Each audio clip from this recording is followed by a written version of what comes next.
A town in the province of Quezon has devised a way to maintain social distancing. Mayor Webster Letargo had the sidewalks of Gumaca painted with yellow arrows. This unidirectional movement for pedestrians makes them more mindful of the person walking ahead of them.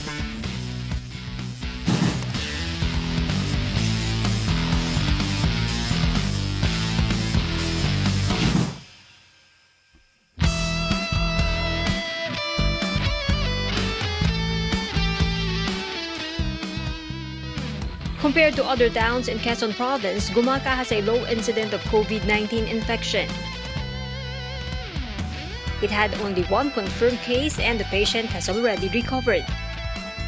Disregarding the one-way sidewalk doesn't impose any penalty. But the mayor appeals for cooperation to keep Gumaca COVID-free.